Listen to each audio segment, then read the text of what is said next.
నేను పెట్టించిన డబ్బు ఎక్కడికి పోయింది? ఈ రాధ వల్ల ఎలాంటి ప్లాన్ చేసినా వర్కౌట్ అవడం లేదు. ఆ రాధ దేవకికి ప్రొటెక్షన్ షీల్డ్లా తయారయ్యింది. దాన్నెలాగైనా బ్రేక్ చేయాలి.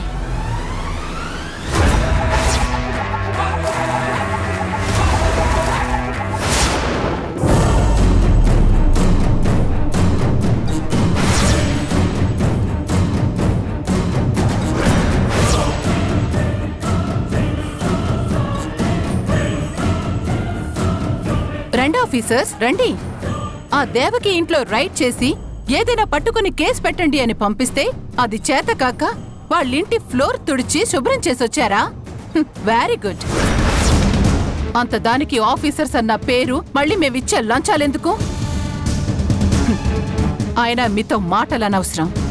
మీరు నేను చెప్పిన పని చేయలేకపోయారు కాబట్టి నేనిచ్చిన ఫ్లాట్ రిటర్న్ చేయండి. అలాగే చేస్తాను, కానీ మీరు నాతో ఇష్టం వచ్చినట్టు మాట్లాడడానికి, నేను మీతో ఫ్రెండ్లీగా మాట్లాడడానికో మీరు వేసే బిస్కెట్లకో ఆశపడి రాలేదు. మరి నేను డ్యూటీ పైన వచ్చాను. మీ ఇంట్లో బ్లాక్ మనీ ఉందని ఇన్ఫర్మేషన్ వచ్చింది, అందుకే రైడ్ చేయాలని వచ్చాను.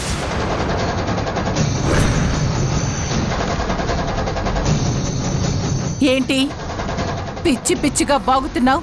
బుర్రగాని చెడిపోయిందా? ఇప్పుడే బుద్ధొచ్చింది మేడం, అందుకే సిన్సియర్గా డ్యూటీ చేయాలనుకుంటున్నాను. ప్లీజ్ కోఆపరేట్ చేయండి, లేదంటే ఫోర్స్ని పిలవాల్సి ఉంటుంది. అప్పుడు ఫోర్స్తో పాటు మీడియా కూడా వస్తుంది. అప్పుడు ఏం జరుగుతుందో మీకు తెలుసుగా. మీరు తెలివైన వాళ్ళు కాబట్టి అంత దూరం రానివ్వరు అనుకుంటున్నాను.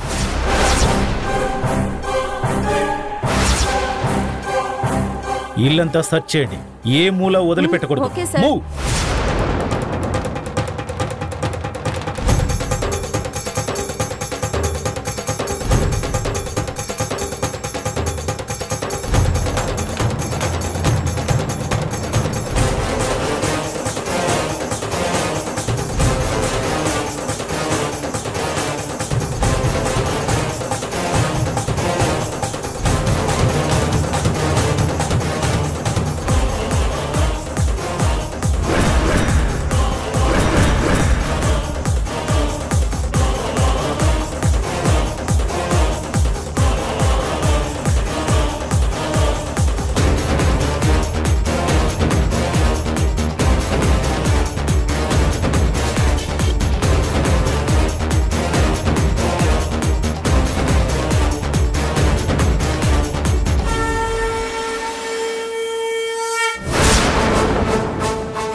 డబ్బులు సార్, సార్ ఈ డబ్బు బయట పూలకుండి దగ్గర దొరికింది.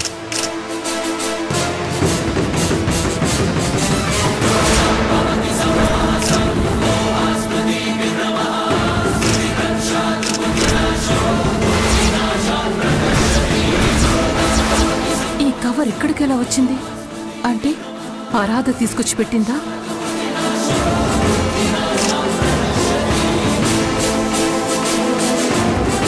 మీ దగ్గర దొరికిన చాలా వాటికి సరైన ప్రూఫ్స్ లేవు కాబట్టి వీటిని సీజ్ చేస్తున్నాను. వారం రోజుల్లో వీటికి సంబంధించిన క్లియర్ డాక్యుమెంట్స్ ప్రొడ్యూస్ చేయకపోతే మీరు లీగల్గా ప్రాబ్లమ్స్ ఫేస్ చేయాల్సి ఉంటుంది. పదండి. ఆఫీసర్ ఆఫీసర్, అది కాదు, నేను చెప్పేది వినండి.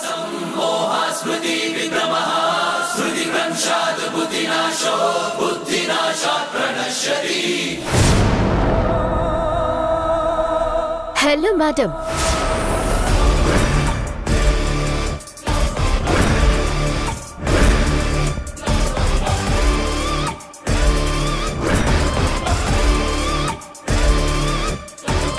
ఎలా ఉన్నారు? రైడ్ అది బాగా జరిగిందా? ఏదైనా ప్రాబ్లం ఉందా? అయినా ప్రాబ్లమే ఉండదులేండి, ఎందుకంటే మీరు పంపించిన పాపపు డబ్బు మళ్ళీ మీ దగ్గరికి చేరింది కదా.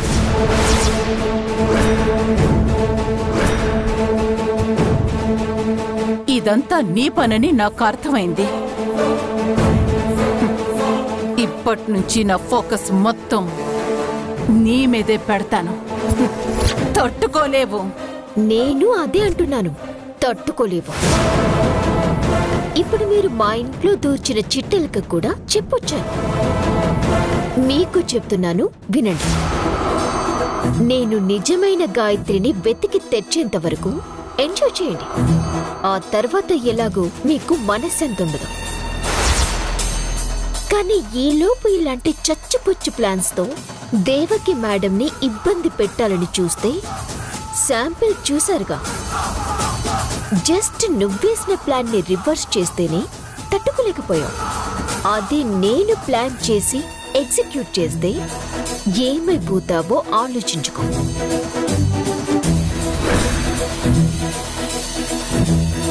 దెబ్బ అదర్స్ కదూ.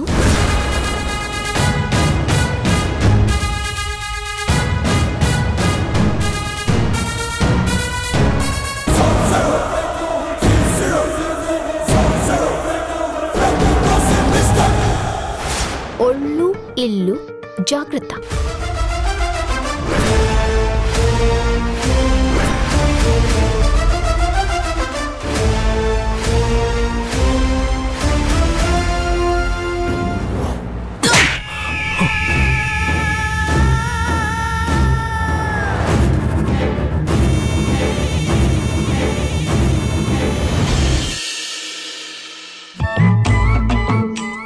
నాకు తెలుసు రావాడి బాడీ బాక్స్ ఆఫీస్ అని. నాయనో, అమ్మో అమ్మో. అన్న నెల లోపల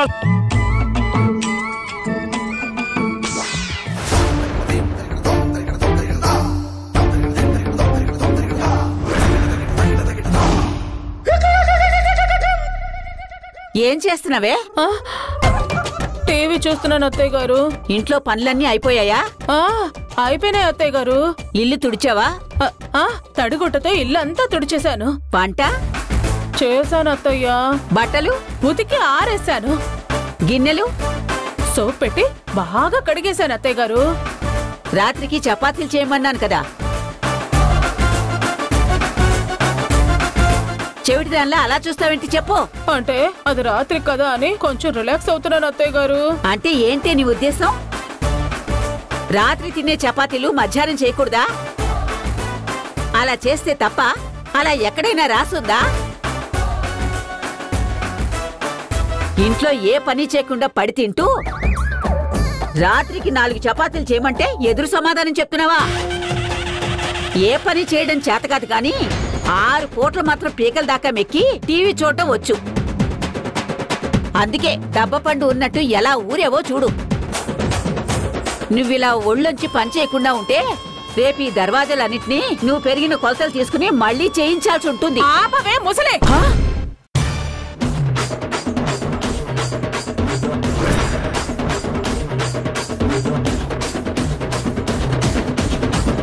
చేతల్లేని పని మనుషుల కాదు కాదు, గడ్డి వేస్తే పని చేసే గొడ్డులా నేనొక్కదాన్నే బండెడు చాకరీ చేస్తుంటే నోటుకొచ్చినట్టు తిడతావా? మాధవి, అమ్మతో ఇలాగైనా మాట్లాడేది? ఆహా, పోనీ ఎలా మాట్లాడాలో ఎలా తిట్టాలో ఓ పేపర్ మీద రాసివ్వండి. అప్పుడు అలాగే చేస్తాను. అంతవరకు మీరు కాస్త ఏమే నా ముందే నా కొడుకుని అవమానంగా మాట్లాడతావా? నేనేం చేస్తానో చూడు. మిమ్మల్ని ఈ కర్రతో కొడితే ఆ కర్రకే అవమానం. ఇటువంటి మిమ్మల్ని కొట్టడం కాదు, కొరకాలి.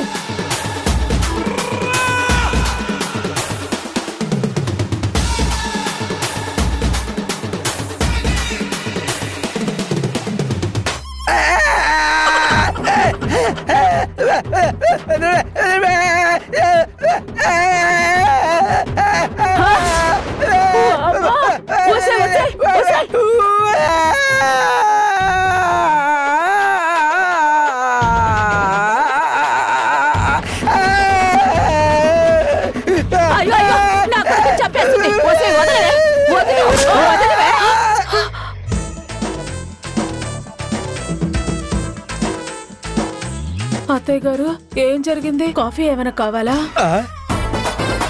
అయ్యో మీరు రాత్రికి చపాతీలు చేయమన్నారుగా, నేను మర్చిపోయాను. నన్ను క్షమించండి అత్తయ్య, ఇప్పుడు వెళ్ళి చేసేస్తాను.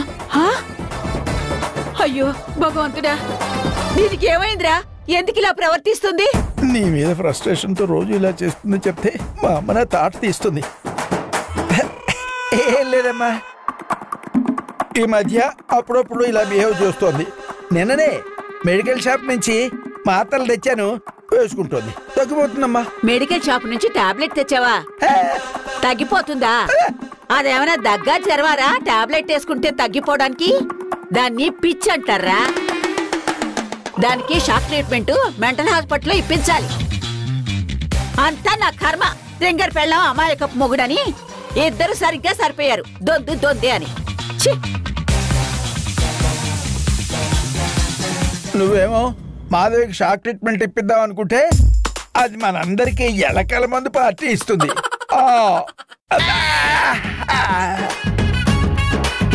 ఇదంతా వల్లే. అబ్బా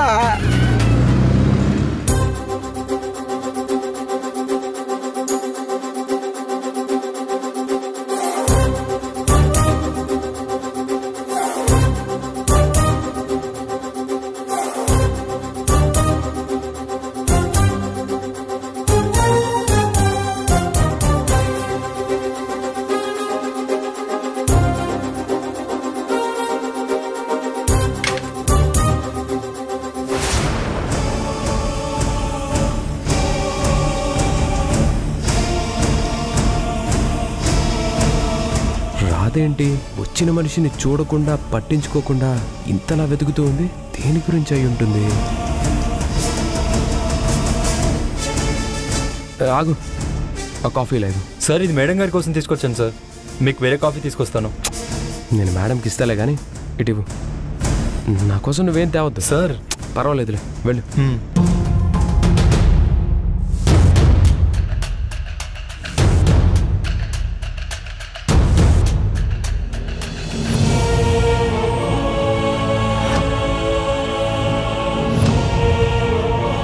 రాజు,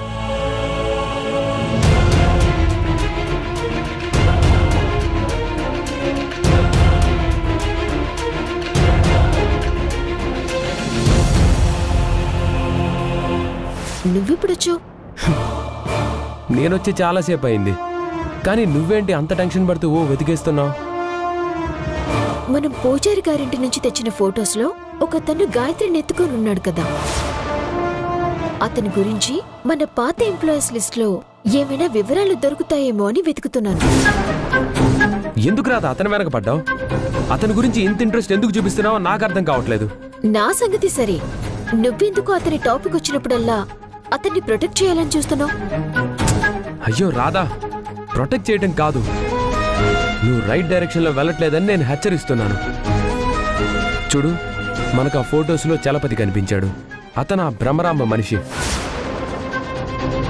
భ్రమరాంబకి మేడం వాళ్ళకి శత్రుత్వం ఉంది.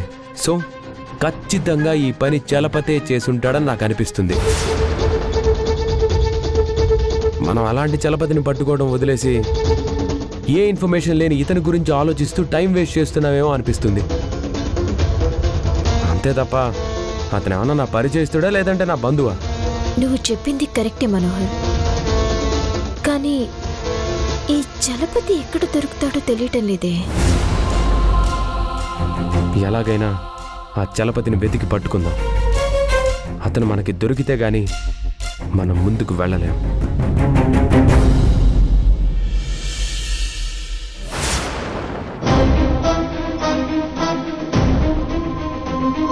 అనయ్య, వదినా, అందరూ ఇలా రండి. ఏమైంది? టీవీ చూడండి, ఏం న్యూస్ వస్తుంది. ఆ భ్రమరాం మీట్లో కూడా ఇవాళ ఐటీ రైట్స్ జరుగుతున్నాయిట.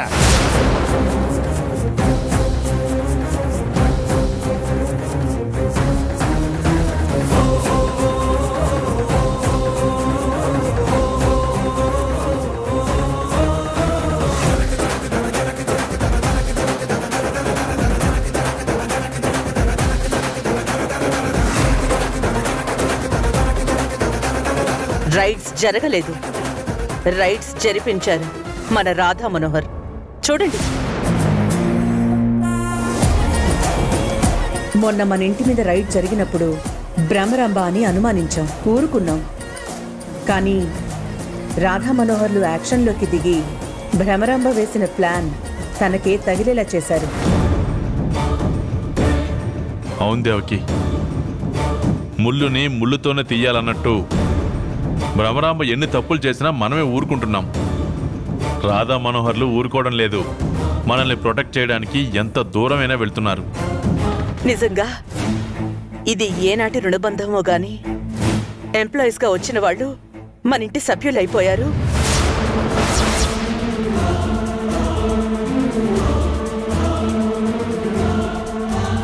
చూసావా ఎలా నెత్తికెక్కించుకుంటున్నారో? ఇంకా ఇలాగే ఉంటే ఆ రాధ నీ మాట మాత్రమే కాదు, ఇంట్లో ఎవ్వరి మాట వినకుండా తానే ఈ ఇంటి ఓనర్ అన్నట్టు నడుచుకుంటుంది. ఏంటి మాధవి ఏదో అంటున్నావు? అబ్బే ఏం లేదక్క, ఇలాంటి ఇద్దరు మనుషులుంటే ఎలాంటి సమస్య అయినా ఎదుర్కోవచ్చు అంటున్నాను. అంతేగా గాయత్రి? అమ్మ మాధవి, ఇన్ని రోజులు రాధా మనోహర్ల భజన బృందంలో అన్నయ్య వదినే ఉన్నారనుకున్నాను. ఇప్పుడు నువ్వు కూడా చేరేవా? అవును మాధవి, నువ్వు చెప్పింది 100% నిజం. రాధా మనోహర్ లాంటి వ్యక్తులు మన పక్కనే ఉంటే ఎలాంటి అసాధ్యాన్నైనా సాధించొచ్చు. ఈ భ్రమరాంబ లాంటి వాళ్ళు 100 మంది కలిసొచ్చినా ఎదిరించొచ్చు. ఇక్కడేమో వీళ్ళు రాధా వాళ్ళని పొగడ్తలతో ముంచేస్తున్నారు, కానీ అక్కడ భ్రమరాంబ మేడం పరిస్థితి ఏంటి? ఈ విషయం నాకు ముందే ఎందుకు చెప్పలేదని నన్ను తిడుతుంది. అవును, రాధా మనోహర్లు ఎక్కడ? ఇటు ఇంటి పనులు, అటు ఆఫీస్ పనులు, మధ్యలో భ్రమరాంబ లాంటి వాళ్ల కుట్రల్ని తిప్పికొట్టడం అది మామూలు విషయం కాదు. అవునవును, వాటితో పాటు అక్కర్లేని వాటన్నిటిలో తలదూర్చి అందరికీ కోపాలు తెప్పిస్తూ ఉంటారు. ఆ ఒక్కలవాటు మార్చుకుంటే మీరన్నట్టు వాళ్ళు చాలా పెద్ద పనుమంతులే.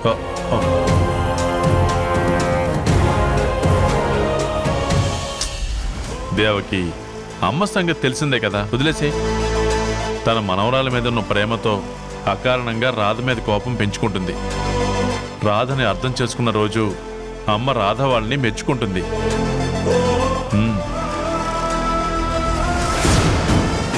ఇంట్లో నాకు కంట్లో నలుసులా తయారయ్యారు అనుకుంటే భ్రమరాంబ గారు చేస్తున్న ప్లాన్స్ అన్నీ కూడా ఫెయిల్ అయ్యేలా చేస్తున్నారు. వాళ్ళని ఇలాగే వదిలేస్తే నిజంగానే నిజమైన గాయత్రిని తీసుకొచ్చేస్తారు. అంత అవకాశం వాళ్ళకివ్వకూడదు.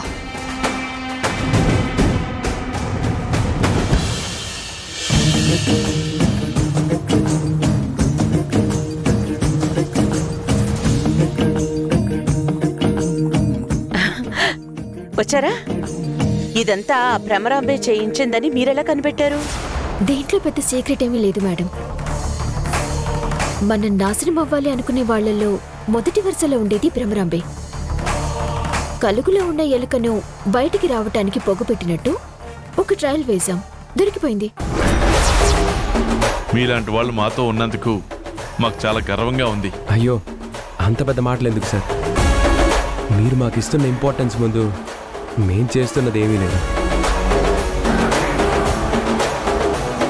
మీ విషయంలోనూ మీ కుటుంబ విషయాల్లోనూ ఎవరైనా తలదూర్చి మీకు తలవంపులు తేవాలని చూస్తే ఆ భ్రమరాంబైనా ఇంకెవ్వరైనా సరే మేడం, మేం చూస్తూ ఊరుకోం. మీలాంటి వ్యక్తుల్ని మోసం చేయాలని చూసిన వాళ్ళని, మీ ఎమోషన్స్తో ఆడుకోవాలి అనుకుంటున్న వాళ్ళని, ఎలాంటి వాళ్ళనైనా సరే వదిలే ప్రసక్తి లేదు మేడం.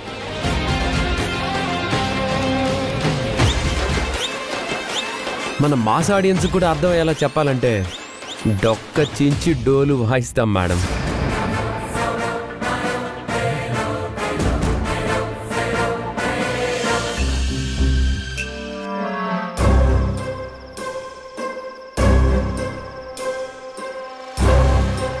మీ అమ్మ దగ్గరున్న ఆ పెట్లో ఏముందండి? నాకు మాత్రం ఏం తెలుసు. మా అమ్మ దగ్గర ఇలాంటి అద్భుతాలు చాలా ఉంటాయి. పద చూద్దాం. పదండి. ఈ నగలకి మెరుగు పెట్టేవాడిని రమ్మని చెప్పాను, వాడింకా రాలేదేంటి?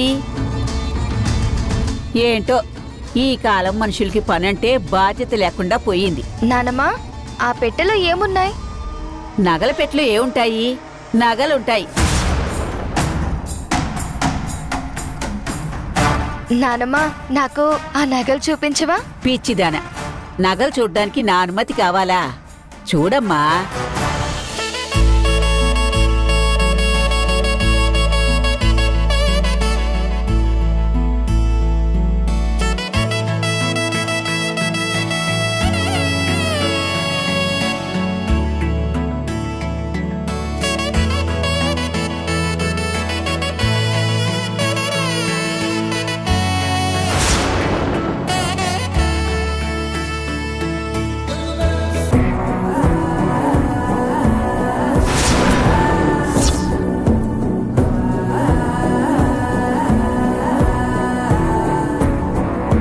ఆ నగేంటి మేడం? చూడటానికి కూడా చాలా ప్రత్యేకంగా ఉంది. ఇది చాలా ప్రత్యేకమైనది. మరి ఒక పట్టీ ఉంది, ఇంకొక పట్టీ ఎక్కడ కనిపించటం లేదు.